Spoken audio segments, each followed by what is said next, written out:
So we came up with a new plan, I guess. Kind of been hinting about it.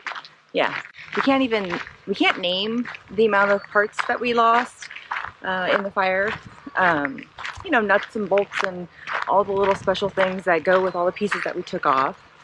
The oil cooler shot is totally lost. It's about $500 for the oil cooler. Just the oil cooler. All the little hoses and, you know. The hoses are gone. We'd have to get a new sea camp, right?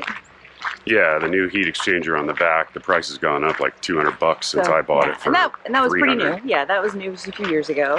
So, you know, we're probably like at 1,000, maybe a little more, because we'd have to have the header tank and the exhaust manifold probably cleaned again, and you know, repainted and whatever. So nuts, bolts, screws, miscellaneous stuff, things.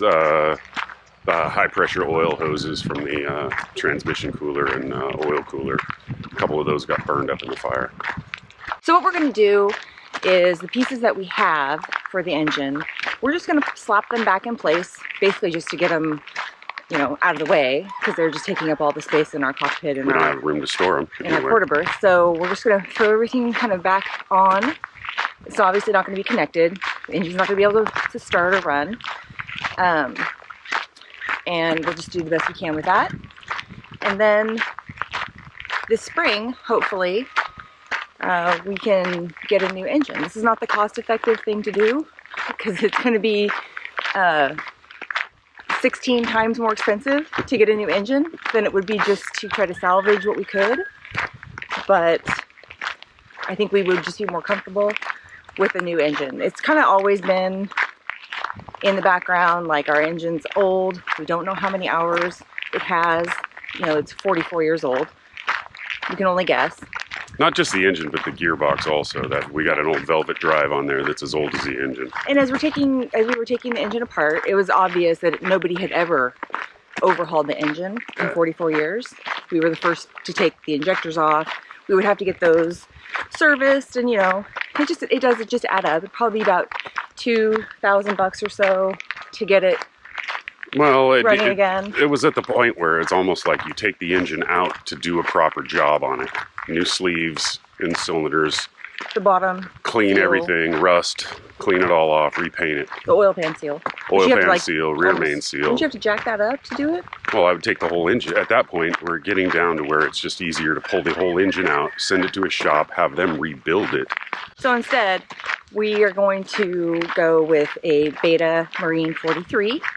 There's a local dealer pretty close to here in the Bay Area. That's local for us. Beta Marine West. I know some people had suggested looking at some other engines like the Vetus. Yeah, Vetus and which is a Mitsubishi. Yeah, this one's close. It's got a great reputation, this engine. We did some measurements. It sort of fits. No, it fits. Well, it'll fit. I'll have to. So it's got some. There's going to be some modifications to the, you know, the engine beds or whatever they're called, and but nothing crazy. Nothing we can't do, obviously. The big hang up here is that his estimated time of getting the engine was April. 6 months. Yeah, April of next year.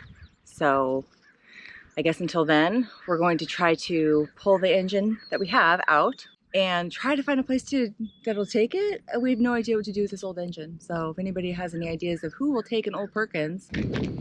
Yeah, so there were some measurements to take, and obviously the biggest thing, the thing that sold me on that size engine was the power. And our prop. Right, the prop diameter is as big as we can get with the aperture on a full keel, keel-hung rudder type of a boat that we have.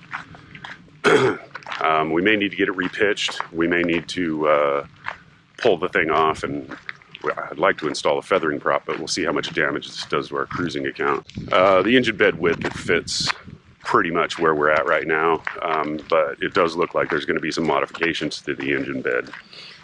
Also, the transmission is considerably shorter because there's a reduction gear in the velvet drive, so it's a longer tranny, which means ultimately our shaft is too short. Part of the issue we have too is we're stuck in our slip until we get an engine. Yeah, we're SOL. So we are going to be installing or uninstalling the Perkins and installing the Beta in our slip. So that should be a challenge. It's done. It's been done. I've seen it done. It's not like it's impossible. I mean, it'd be nice to be on the hard and have a crane drop it right through the companionway, but that ain't gonna happen. So someone also mentioned about going electric.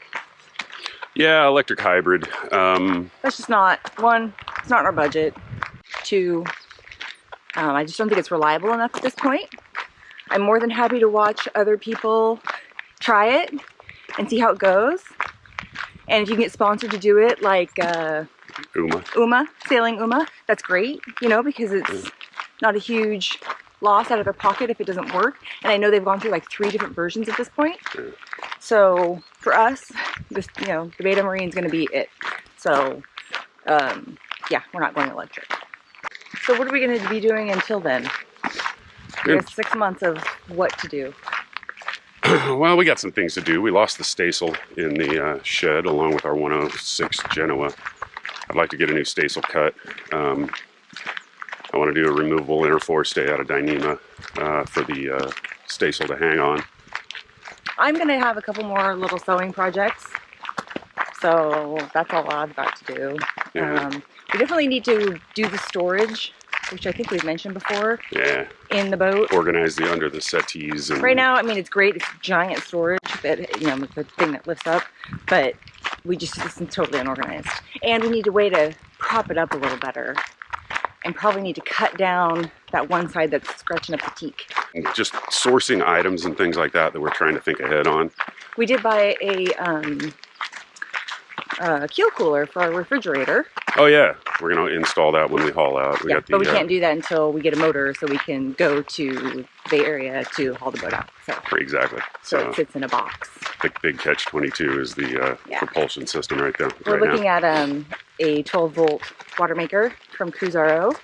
I don't know. We're still talking about it, but you know, I'm weighing the pros and cons and looking at our amp draw and what our total amp hour capacity is. So AC or DC, I think either way. They've got water makers now that make a lot of water, and we can power them off of our existing battery bank and or inverter, or you know, a Honda 2000. We got a Honda 2K that, thank God, wasn't in the shed. It was on the boat, so we didn't lose that. It's often in the shed. It mostly sits in the shed.